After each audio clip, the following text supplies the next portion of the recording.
Assalamualaikum warahmatullahi wabarakatuh. Selamat siang kepada Bapak Farid selaku penanggung jawab mata kuliah biomedik dan teman-teman semua. Di sini kami akan mempresentasikan tentang perbandingan jurnal parasit tentang morfologi, habitat, dan patogenesis, serta penyakit yang disebabkan oleh parasit yang kaitan hubungannya dengan kesehatan manusia. Kelompok kami terdiri dari saya sendiri, Zahra Zain, yang kedua ada Megara Maritza Tabina, yang ketiga ada Muhammad Rizal Silhi Arif, yang keempat ada Afra Amalia Satyani, dan yang kelima ada Khairun Nisa. Untuk selanjutnya akan dijelaskan oleh teman saya. Yang pertama, untuk identitas jurnal yang pertama, jurnal yang direview adalah jurnal Parasite Epidemiology and Control yang ditulis oleh Jouk van der Gessen dan kawan-kawan yang berjudul Surveillance of Foodborne Parasitic Disease in Europe in a One Health Approach yang diterbitkan pada tanggal 26 Januari 2021 dengan volume 13 dengan rentang halaman E00205. Selanjutnya, yang kedua ada jurnal yang direview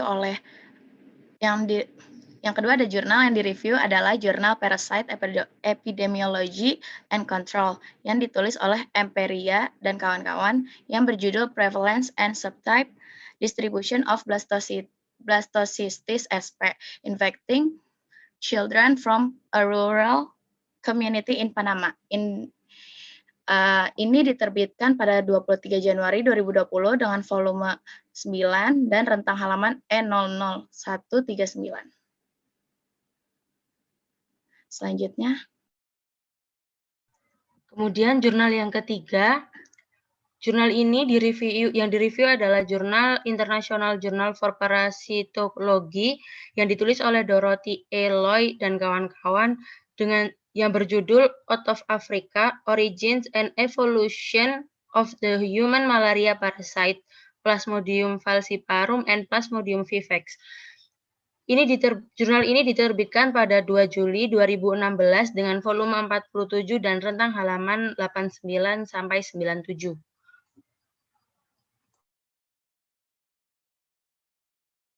Kemudian yang keempat, ada jurnal yang direview adalah International Journal for Parasitology, Drugs and Drug Resistance yang ditulis oleh Megan O'Neill dan kawan-kawan. Jurnal yang berjudul In Vitro Flubendazole Induced Damage to Fetal Tissues in Adult Females of the Filarial Nematode Brugia malayi. Ini diterbitkan pada tahun 2015 dengan volume kelima, rentang halaman 135 sampai 140. Untuk jurnal yang kelima, yang direview adalah jurnal Infection Disease Report yang ditulis oleh Yves Wegbert dan kawan-kawan yang berjudul Spontaneous Pathology Ischemic Rupture in a Patient with Plasmodium falciparum Infection, First Case Report in Israel. Ini diterbitkan pada 8 Desember 2020 dengan volume 12 halaman 121 sampai 126. Yang selanjutnya untuk abstrak jurnal pertama. Metodologi MCDA atau Multi-Criteria Decision Analysis merupakan metode yang digunakan oleh WHO atau FAO untuk memberikan gambaran mengenai bagaimana pengontrolan foodborne parasites di ranah global. Dalam hal ini, Eropa menjadi salah satu negara tujuan menelitinya. Dari hasil penelitian tersebut, didapatkan bahwa ada 5 prioritas foodborne parasites, yaitu Echinococcus multicularis, Toxoplasma gondii, Trichinella spiralis, Echinococcus granulosus, dan Cryptosporidium sp. yang semuanya bersifat zoonotik. Tujuan penelitian ini adalah menyediakan surveillance dan reporting system untuk kelima prioritas parasit tersebut. Dari 35 negara di Eropa, human surveillance dinilai masih pasif di sebagian besar negara tersebut. Data surveillance untuk binatang dan manusia sendiri ada meskipun dalam penerapannya masih belum terlihat aktif melaporkan ke sistem surveillance negaranya. Selanjutnya. Di jurnal yang kedua ini, abstraknya adalah Blastocystis SP merupakan parasit khusus yang sering dilaporkan dengan distribusi di seluruh dunia. Analisis filogenetik menggambarkan setidaknya ada 17 subtipe parasit ini dan 9 diantaranya itu ditemukan pada manusia. Akan tetapi, prevalensi dan beberapa karakteristik epidemiologi dari infeksi parasit di masyarakat pedesaan belum diketahui dengan baik. Tujuan dari persilangan studi ini adalah untuk mengevaluasi prevalensi, subtipe, dan faktor epidemiologi yang berhubungan dengan blastocystis SP. Infeksi pada anak-anak dari komunitas pedesaan kecil di wilayah tengah Panama, terdapat 66 sampel feses dari anak-anak yang berusia 1-12 tahun yang dianalisis untuk keberadaan parasit dengan metode konsentrasi atau formalin asetat. Deteksi dan identifikasi blastocystis SP subtipe dilakukan dengan amplifikasi kation dan sequencing dari sebagian fragmen gen RNA ribosom subunit kecil. Diare baru-baru ini dikaitkan dengan infeksi blastocystis SP. Hasil ini menyoroti kebutuhan untuk menyelidiki lebih lanjut karakteristik klinis, epidemiologi, dan genetik blastocystis SP infeksi di komunitas ini. Selanjutnya.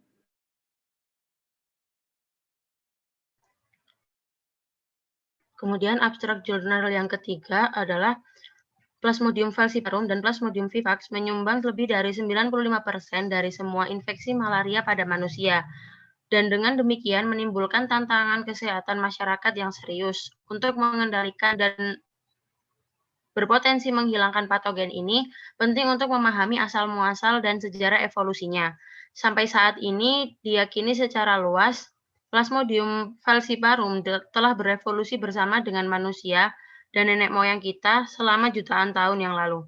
Sementara Plasmodium vivax diasumsikan muncul di Asia Tenggara setelah penularan parasit lintas spesies dari monyet. Kemudian mengungkapkan keduanya, Plasmodium falciparum dan Plasmodium vivax berevolusi dari parasit yang menginfeksi kera Afrika yang hidup liar. Sekarang sudah jelas, yaitu Plasmodium falciparum dihasilkan dari transmisi parasit baru-baru ini dari seekor golira, sementara spesies silang Plasmodium vivax muncul dari stok leluhur parasit yang menginfeksi simpanse, gorila, dan manusia di Afrika. Sampai penyebaran mutasi perlindungan Davi negatif, dieliminasi Plasmodium vivax dari populasi manusia di sana. Plasmodium transmisi dan patogenesis yang relevan dengan pengobatan dan pencegahan malaria pada manusia.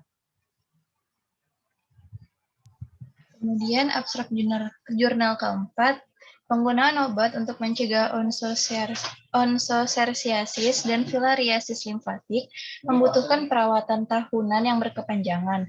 Flubendazole atau FLBZ telah menunjukkan efek makrofilarisida yang mendalam dan kuat dalam beberapa model hewan pengerat filarial yang eksperimental dan percobaan pada manusia.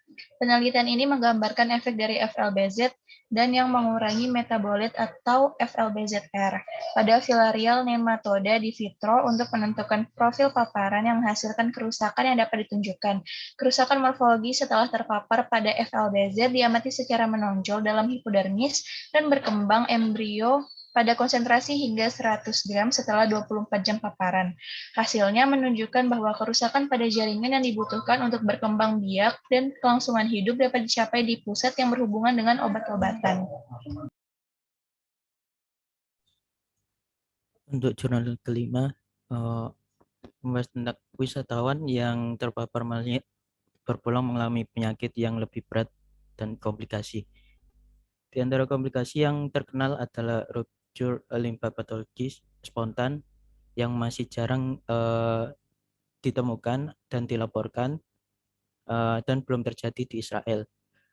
Pada tulisan ini mengulas tentang seorang pasien laki-laki dengan usia 23 tahun yang ada di unit gawat darurat 2 minggu setelah kembali dari misi sukarela di Sierra Leone, Afrika Barat dengan gejala demam, tachycardia ringan, dan nyeri perut bagian kiri atas.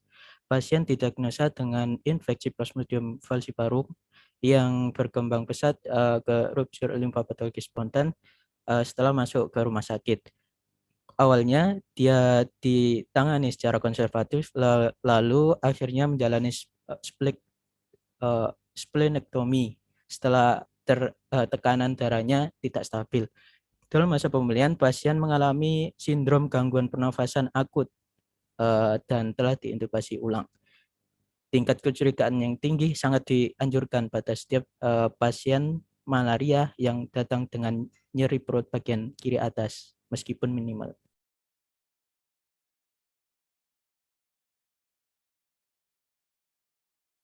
Lalu untuk hasil dan pembahasan jurnal yang pertama. Setelah studi ditemukan bahwa penyakit parasit akibat Echinococcus multicularis, Echinococcus granulosus, dan T. gondii kebanyakan tidak menyebabkan gejala yang parah dengan sebagian besar penderitanya asimptomatis. Misalnya, sebagian besar infeksi T. gondii menyebabkan gejala ringan atau tidak spesifik manusia dan hewan. Serta diperoleh juga data dari 5 bagian di Eropa dengan rincian sebagai berikut. Echinococcus multicularis dan alveolar echinococcus. Secara garis besar, kasus parasit ini sudah dapat dikenali di sebagian besar negara, tapi tidak untuk sebagian lainnya yang pelaporannya secara pasif, yaitu dengan cara sukarela melaporkan kasus yang didapatkan. Sementara di Denmark masih menyusun sistem pengenalannya. Sedangkan untuk Toxoplasma gondii dan Toxoplasmosis, secara garis besar surveillance pasif yang berasal dari data klinik sudah terhimpun di sebagian besar negara, tetapi dengan kriteria peserta yang beragam. Untuk negara yang kurang melaporkan data, dimungkinkan akibat dari kurangnya regulasi untuk pelaporan penyakit akibat parasit. Selanjutnya untuk Trichinella spiralis dan Trichinelosis, pengenalan kasus parasit ini sudah terlaksana dan malah bersifat wajib di sebagian besar negara, kecuali beberapa yang memakai surveillance pasif dalam pendeteksian kasusnya. Selanjutnya, Echinococcus granulosus dan Cystic Echinococcus. Pengenalan kasus parasit ini di Eropa sudah terlaksana, tetapi tidak terdapat surveillance aktif dalam pelaporannya, dengan tidak ada spesifikasi khusus untuk kasus di manusia. Yang terakhir adalah untuk Cryptosporidium sp dan Cryptosporidiosis. Sistem surveillance untuk parasit satu ini masih pasif di bagian Eropa, tetapi penyakit akibat parasit ini sudah dapat dikenali di sebagian besar Eropa. Lanjut.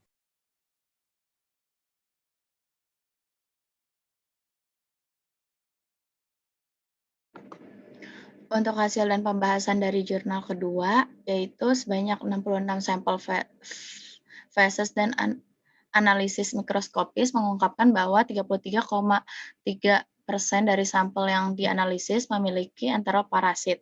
Blastocystis sp adalah parasit yang paling umum ditemukan. Hanya terdapat 5 sampel yang memiliki lebih dari 1 spesies parasit usus. Hasil kuesioner yang dilakukan di 37 rumah asal anak yang dievaluasi mencatat bahwa mengalami diare akhir-akhir ini cukup signifikan terkait dengan infeksi blastocystis sp. Dalam penelitian ini, analisis berbasis PCR lebih lanjut mendeteksi prevalensi blastocystis sp. Infeksi 74,2% pada anak-anak yang tampak sehat, semua 49 blastocystis sp sampel positif kontra dikencangkan oleh PCR berhasil disubtipe oleh gen rDNA SSU. Pencarian blast dan analisis filogenetik mengidentifikasi 2 subtipe ST1 dengan 42,2% dan ST3 dengan 31,8%. Analisis deskriptif dan statistik dari kemungkinan faktor risiko blastocystis sp setidaknya ada 10 ST1 sampai ST9 dan ST12 dari 17 subtipe yang dijelaskan dari blastocystis sp telah dilaporkan pada manusia. Sisanya hanya ditunjukkan sejauh ini pada kotoran hewan. Dalam penelitian ini, kemungkinan untuk menentukan subtipe di 49 blastocystis sp sampel positif, 28 sampel ditugaskan untuk ST1 dan 21 untuk ST3. Menjadi FI laporan pertama tentang keragaman genetik blastocystis sp di Panama. Selanjutnya. Untuk hasil dan pembahasan jurnal yang ketiga, yaitu indikasi pertama bahwa kera Afrika berlabu Plasmodium infeksi adalah penemuan dari 3 bentuk parasit yang berbeda secara morfologis dalam darah simpanse yang ditangkap di alam liar dan gorila barat di Kamerun. Karakterisasi mikroskopis mengidentifikasi parasit dari kera yang mirip falciparum dan Plasmodium malariae, dan lainnya Plasmodium oval atau serupa dengan Plasmodium vivax pada manusia. Ini menunjukkan adanya perbedaan Plasmodium sp yang tadi diklasifikasikan sebagai Plasmodium reichenoi, Plasmodium rhodaini, dan Plasmodium swetzi masing-masing. Seperti dijelaskan oleh peristiwa penularan lintas spesies dari gorila ke manusia, dari Plasmodium falciparum, siklus hidup parasit cenderung menjalani setidaknya 200 siklus replikasi per tahun, bahkan dengan asumsi panjang waktu yang dihabiskan parasit dalam vektor atau inang manusia. Hal ini menunjukkan bahwa tingkat keragaman genetik yang diamati pada Plasmodium falciparum bisa dengan mudah terakumulasi di masa lalu 10.000 tahun yang lalu. Kemudian hasil dan pembahasan pada jurnal keempat, yaitu tingkat variabilitas yang tinggi pada perubahan morfologi terakhir ini diamati pada cacing dalam kelompok perlakuan yang sama, serta sepanjang-panjang cacing individu. Dua percobaan independen dilakukan dalam upaya untuk mengurangi variabilitas ini. Metode bagian individu menghasilkan skor kerusakan yang lebih tinggi daripada metode survei dan mendeteksi kerusakan yang tidak dinilai dengan metode survei. Namun, kesimpulan keseluruhan yang dicapai oleh kedua metode itu sama. Meskipun metode survei kurang padat karya, metode ini mungkin melewatkan beberapa perubahan kecil yang diakibatkan oleh paparan obat. Kerusakan efek FLBZR serupa dengan yang diamati pada cacing yang diberi FLBZ. Kerusakan diamati pada hipodermis setelah paparan 1 mikrometer FLBZR selama 72 jam. Kerusakan sedang pada epitel usus membutuhkan inkubasi yang lebih lama dalam FLBZR. Jaringan reproduksi rusak setelah inkubasi dalam FLBZR 100 nanometer mirip dengan FLBZ. Seperti yang ditemukan dengan FLBZ, kerusakan yang diinduksi FLBZR disajikan sebagai peningkatan vakuolisasi kelainan inti dan gangguan integritas seluler. Untuk hasil dan pembahasan dari jurnal kelima, yaitu malaria harus dicurigai dalam gejala yang sesuai dengan malaria dan positif tes diagnostik malaria. Perawatan harus diberikan secepat mungkin untuk mencegah komplikasi. Dalam hal ini pengobatan anti malaria dengan tablet Timeter 20 mg atau 120 mg dimulai. Namun setelah pasien diintubasi, dia diberikan 4 quinine, bukan 4 antivirusan karena tidak tersedia di institusi kami. Ekstubasi dilakukan 6 jam setelah operasi. Setelah dapat memulai kembali protein PO, pasien diberikan lagi 2 dosis atau 4 tablet setiap kali. Kemudian pasien terserang gangguan pernafasan secara progresif dan 26 jam gangguan pernafasan dan setelah ekstubasi pasien mengalami pernafasan secara progresif dan 26 jam setelah ekstubasi ia membutuhkan bantuan pernafasan invasif karena hipoksemia berat. Foto rongsen data menunjukkan infiltrasi dan efusi bladder terlihat. ARDS diagnosis. Efusi pleural perlu dalam diagnostik sebagai transudan berdasarkan kriteria cahayanya. Sehari kemudian status pasien membaik dan dia diekstubasi ulang. Kadar trombosit meningkat di atas 1 juta dan pengobatan natrium sudah dimulai. Setelah dipulangkan, pasien dirujuk untuk vaksinasi agen berkapsul. Ultrasonografi di Departemen Penyakit telah terbukti bermanfaat. Alat diagnosis ini dalam banyak aspek kegiatan departemen juga sangat efisien untuk mendiagnosa hemoperiton dan meningkatkan kecurigaan pecahnya limpa. Selanjutnya untuk kesimpulan jurnal pertama, sistem pengawasan dan surveillance penyakit akibat parasit sudah sebagian terlaksana dengan 3 indikator, yaitu pelaporan yang dikenali, surveillance aktif, serta surveillance pasif. Dalam hal ini, pelaksanaan beberapa indikator sudah dapat dilihat di data yang sudah ada, tetapi juga masih diperlukan pengoptimalan sistem pelaporan serta surveillance penyakit, karena dengan itu dapat memetakan sistem pengawasan serta strategi memerangi penyakit akibat parasit pada manusia. Kesimpulan pada jurnal yang kedua, hasil menunjukkan prevalensi infeksi blastocystis SP yang tinggi pada populasi anak yang diteliti, bahkan dengan frekuensi rendah dari parasit usus lainnya. Juga mereka mengkonfirmasi nilai tambah menggunakan metode diagnostik molekuler untuk infeksi parasit ini. Selain itu, memberikan karakteristik genetik pertama blastocystis SP subtipe yang beredar di daerah pedesaan Panama. Infeksi pada populasi anak ini dengan subtipe ST1 dan ST3 ditunjukkan dengan sedikit dominasi ST1.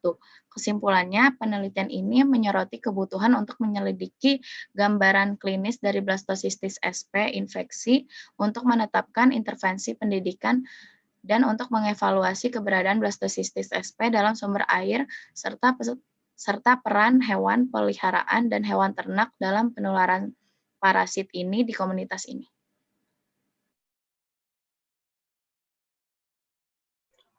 Untuk kesimpulan jurnal yang ketiga, yaitu kera Plasmodium parasit pertama kali diidentifikasi hampir 100 tahun yang lalu, baru belakangan ini kompleksitas hubungan evolusioner mereka, distribusi geografis, tingkat prevalensi, dan inang, malaria, dan asosiasi vektor telah dijelaskan. Sedangkan asal-muasal evolusi manusia Plasmodium falciparum dan Plasmodium vivax sekarang telah diperjelas, tidak ada yang diketahui tentang proses mekanistik yang menyebabkan kemunculannya. Plasmodium sp, studi genom populasi kera Laverania, parasit dapat menginformasikan upaya pengembangan vaksin malaria yang sedang berlangsung dengan mengidentifikasi antigen yang berada di bawah tekanan seleksi kekebalan yang kuat pada kera serta manusia. Dalam konteks ini penting untuk mengkarakterisasi lebih lanjut vektor transmisi kera Plasmodium parasit dan menilai sejauh mana manusia terpapar parasit tersebut.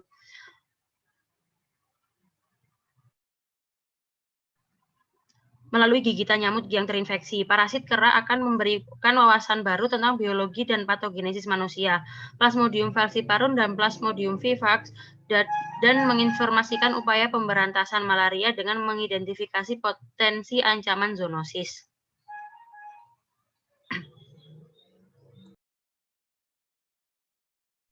Kemudian kesimpulan jurnal keempat, ditemukan efek merugikan yang lebih besar dari FLBZ pada hipodermis daripada usus. Mengingat bahwa hipodermis diduga berperan lebih besar dalam penyerapan nutrisi daripada usus, hal ini menunjukkan bahwa FLBZ mungkin berperan dalam perampasan nutrisi cacing.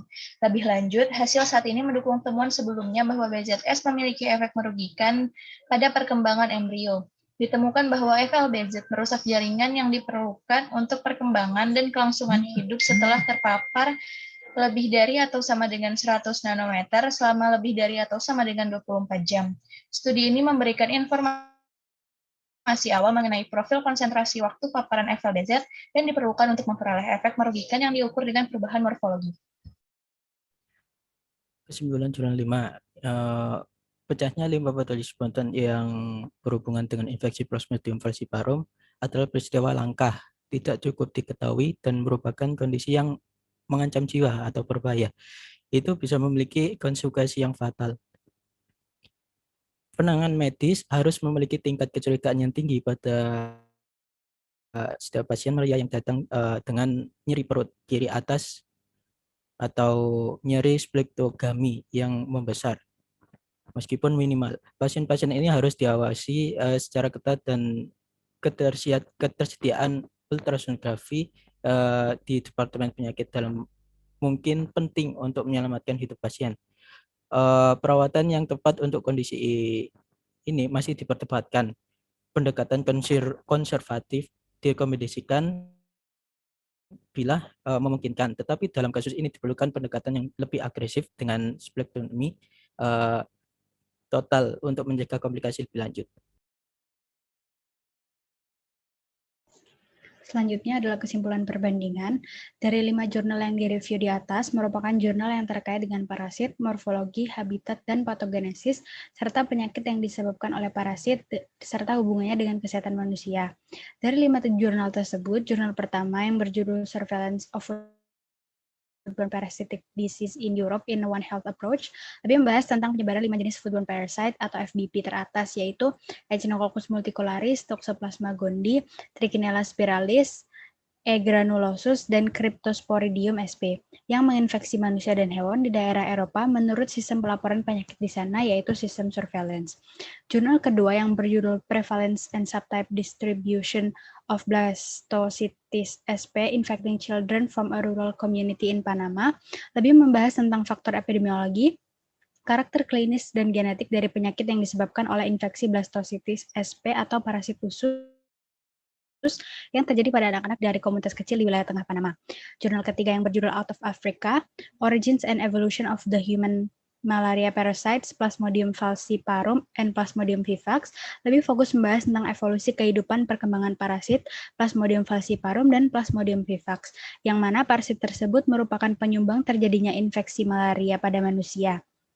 Jurnal keempat yang berjudul In vitro flubendazole induced damage to fetal tissues in adult female of filarial nematode Brugia malai membahas tentang penggunaan obat FLBZ yang disetujui dalam pengobatan parasit usus manusia untuk mencegah onchocerciasis dan filariasis limfatik. Sedangkan jurnal terakhir yang berjudul Spontaneous Pathologic Splenic Rupture in a Patient with Plasmodium falciparum Infection, First Case Reported in Israel membahas tentang suatu kasus malaria oleh mikroorganisme bersel 1, yaitu Plasmodium falciparum yang mendominasi di Afrika Sub-Sahara, New Guinea, dan Hispaniola, yang disertai dengan komplikasi yang belum banyak dilaporkan sebelumnya, yaitu pecahnya limpa patologis spontan.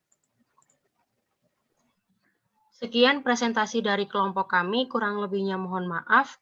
Terima kasih. Wassalamualaikum warahmatullahi wabarakatuh.